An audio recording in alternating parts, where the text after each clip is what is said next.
Il y a manifestement, on voit bien des gens qui essaient de déstabiliser l'État en intimidant. Un membre présumé du groupe de conversation a été interpellé ce matin en Est. On retient également cet incendie qui s'est déclaré tôt ce matin à Pontaut-Combault en Seine-et-Marne. Le feu a pris dans un hangar de réparation de trottinettes électriques. 800 mètres carrés ont brûlé. Une quinzaine d'habitants aux alentours ont été évacués par précaution.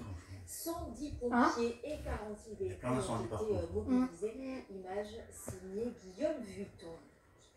Des incendies qui se déclarent aussi parfois dans des incinérateurs à cause des bouteilles de protoxyde d'azote utilisées comme gaz hilarant. Elles explosent, vous allez le voir, et cela cause d'importants dégâts. C'est très dangereux aussi pour les agents. Écoutez ces témoignages recueillis par Théo Fribourg, Olivier Stambach et Santi. Un danger presque invisible au milieu de ce tas de... 97 plus 27.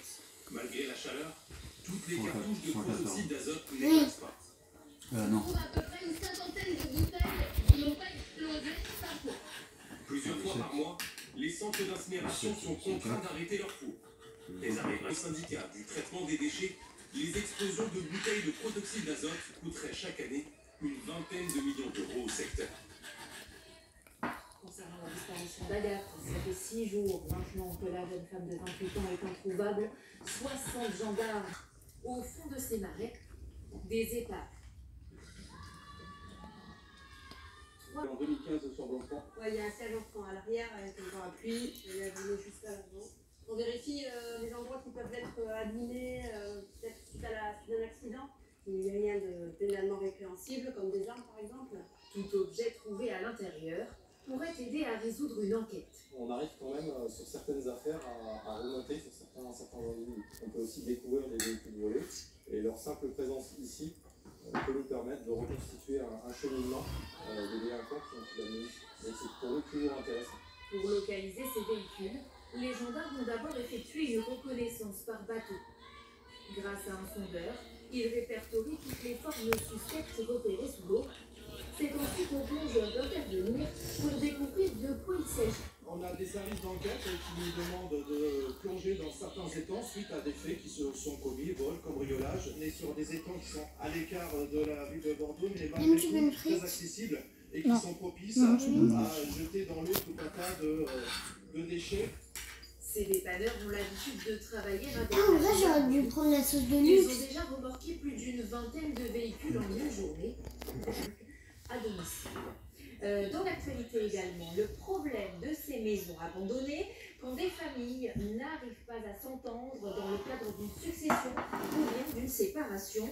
Une proposition. 40 ans que cette grande maison de maître en plein, la végétation a pris possession du jardin. Là, il y a un portail, là. Il y avait un joli portail, on en aperçoit les bases ici. Et les plantes sont montées jusqu'aux fenêtres. Et on peut penser que la toiture a déjà commencé à souffrir. Mettre d'accord au moment de la succession. C'est une maison qui a été sur le marché par la vie de la commune et pour la famille. Des maisons à l'abandon comme celle-ci, le maire en compte plus d'une dizaine dans son village de 2500 habitants. À chaque fois, à cause de désaccords familiaux.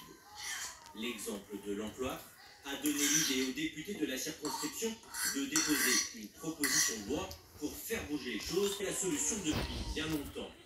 Depuis 1924 précisément. Et elle se trouve dans ce vieux code de droit. Ça, c'est, on va dire, c'est notre Bible. C'est ce qu'on appelle le Struss. Aujourd'hui, Eva a rendez-vous chez le notaire au sujet de la maison qu'elle a achetée avec son mari. C'est un bien qui est situé à Issenheim. Elle souhaite racheter les parts de son ex-conjoint. C'est là qu'on était Et allé. comme il n'est pas là, On la était allé procédure va se régler côté très Strasbourg.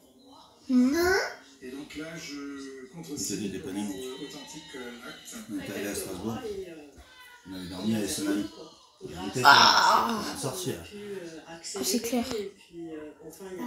Selon le droit alsacien, lors d'un partage en indivision, Ah, mais les cils surtout. Les sourcils aussi, enfin, tout est moche.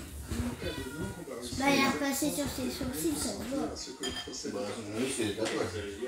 en français simple, les gens qui ne viennent pas sont censés avoir accepté le partage. Une procédure plus rapide, mais aussi plus légère. Dans le reste de la France, il faut aller au tribunal et prendre des avocats. En Alsace, seul un notaire suffit. La proposition de loi pour étendre la spécificité alsacienne. Pour le budget 2026, la ministre des Comptes publics a dit sur notre antenne vouloir supprimer des niches fiscales, alors pas celles sur les services à la personne pour une nounou, une aide à domicile ou bien une femme de ménage, mais d'autres qu'elle qualifie d'inutiles. Les précisions de Mathieu Desmoulins, Carlo Paredes et Emmanuel Sarr. Eden, regarde, il est trop fort au bébé. Laura endosse le costume de bonne fée pour ce couple de retraités. Aspirateur, parquet et En plus, j'aime pas du tout les araignées. tout facturer 400. Je peux même pas toucher une niche comme ça normalement. Une partie déduite des impôts. C'est une grande contente de président. Et L'idée de la restreindre davantage, au risque d'inquiéter les entreprises d'auxiliaires de vie. Il est déjà plafonné à 12 000 € par an, le crédit d'impôt. Donc il est déjà plafonné. Ensuite, si on rabote et si on supprime, bien sûr que ça va, on va enlever des emplois. Bien sûr, hein, c'est mathématique. D'autres niches fiscales sont en revanche dans le viseur du gouvernement pour faire des économies. Il en existe aujourd'hui 467 différentes. Manque à gagner pour l'État, 81,3 milliards d'euros l'an dernier, et certaines peuvent surprendre. Les réductions d'impôts sur les indemnités des juges arbitres, ou pour l'achat d'une parcelle en forêt ou d'un cheval de course. Dans la matinale de terre, le ménage, dans cette chambre. On a des dizaines qui bénéficient à moins de 100 contribuables. On préfère avoir des impôts qui soient potentiellement plus bas pour tout le monde, plutôt que d'avoir des impôts élevés, avec certains qui, eux, ont des... Eden, maintenant c'est nourriture.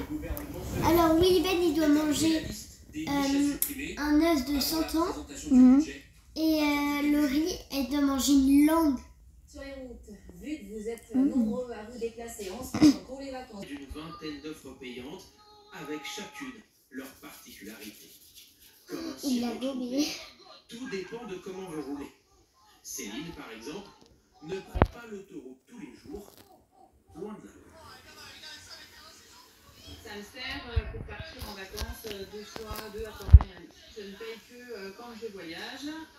Elle a pris le bon abonnement. Pas besoin de payer tous les mois, seulement celui où elle passe le péage. Ici, le mois d'avril, autour de 2 €. Elle l'a gobé la Il langue là. existe des abonnements plus chers pour ceux qui les empruntent plus souvent. Andy est transporteur et il passe une bonne partie de sa journée sur l'autoroute. L'abonnement, c'est pas très cher, je pense que c'est 2-3 €. Et après, ça varie selon les transports que j'ai, mais peut-être une centaine d'euros dans le mois. 2 choix pour Andy. Une offre classique à 20,40 € par an et des passages illimités. Autre cas de figure, s'il emprunte le même péage plus de 20 fois par mois, il peut prendre cet autre pour les détenteurs de chèques. Il faut toujours plus essayer d'aller chercher les habitudes des abonnés. S'il y a une type de mobilité qui diffère, une motorisation, des usages qui évoluent, évidemment derrière il y a le marketing qui fait son travail. Attention, au moment de souscrire, lisez bien les conditions. Certaines sociétés facturent la mise en service du boîtier ou la livraison. Nous n'avons jamais bu aussi peu de vin dans le monde depuis 1961, moins 3,3% l'an dernier et même moins 3,6% en France. C'est l'Organisation internationale du vin qui vient de le faire savoir. Et justement, pour relancer les ventes, il y a depuis quelques jours cette opération qui ne passe pas inaperçue à Bordeaux, capitale du vin. Elle fait la promotion du vin au verre. Alors, quelle... J'étais impressionnée quand je suis arrivée. Qu'est-ce qu'ils ont fait encore? Ils ont fait ce qu'ils mettent par rapport à la cathédrale et tout ça. Plus de rayon, plus de verdure, plus de choses à blanc. Coût total 300 000 €. Même les touristes, comme Alain, sont sceptiques. Dommage que c'est totalement généralisé. Il y a une partie de l'ambiance qui est dommage, c'est sûr. Pourquoi avoir remplacé des arbres par des parasols? Nous avons rencontré cette adjointe à la mairie. À peine le temps de commencer l'interview, une habitante inquiète de l'avenir des arbres devant la cathédrale, là-bas. On ne peut pas savoir même dans les touristes, dans les gens habitants dans le quartier, ce qu'on est content l'été quand il fait chaud, de se mettre à l'abri de la chaleur et de se mettre sur les bancs face à la cathédrale. Je veux dire, pour les gens, c'est un refuge. Oui. Qu'elle se rassure. Ces arbres à gauche seront conservés. En revanche, la mairie a installé ses parasols, car les arbres qui ont été abattus ici étaient malades. Et voici la raison. Quand on a découvert que les arbres étaient malades, on a aussi et surtout découvert effectivement la présence de caves et puis des vestiges majeurs d'un point de vue archéologique, puisqu'il y a une ancienne chapelle, la chapelle Saint-Côme, et les vestiges de cette chapelle sont à un niveau clair relativement faible par rapport au niveau de la chaussée aujourd'hui.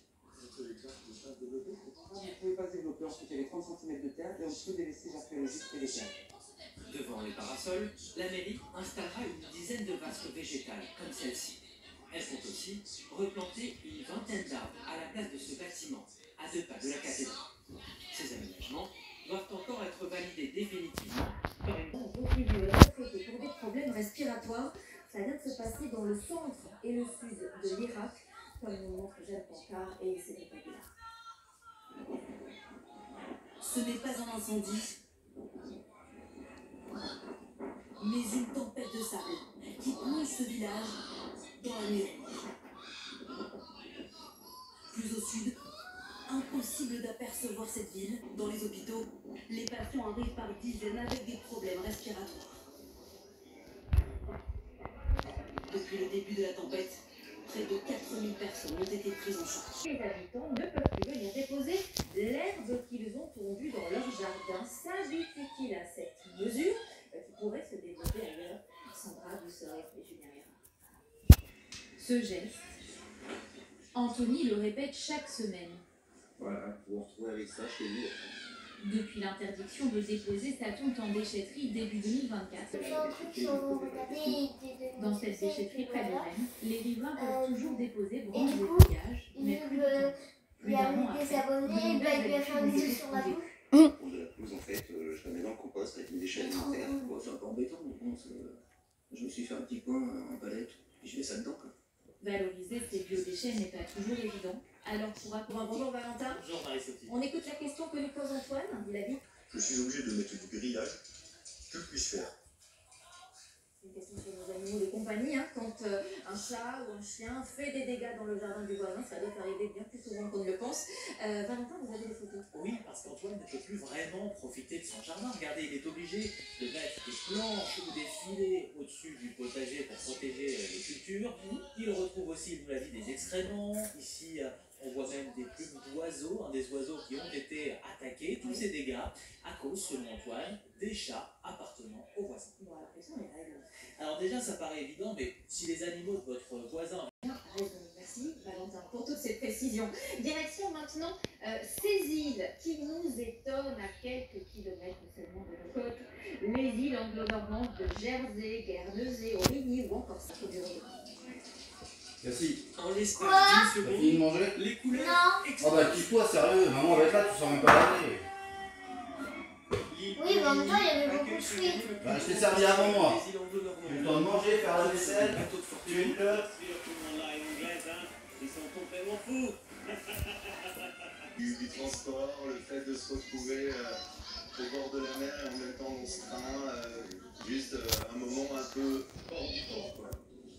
Nous naviguons d'île en île, d'étonnement en étonnement, lorsque dans les rues de Jersey, en entrant dans un pub, un homme nous interpelle. C'est une bœuf du Bourget.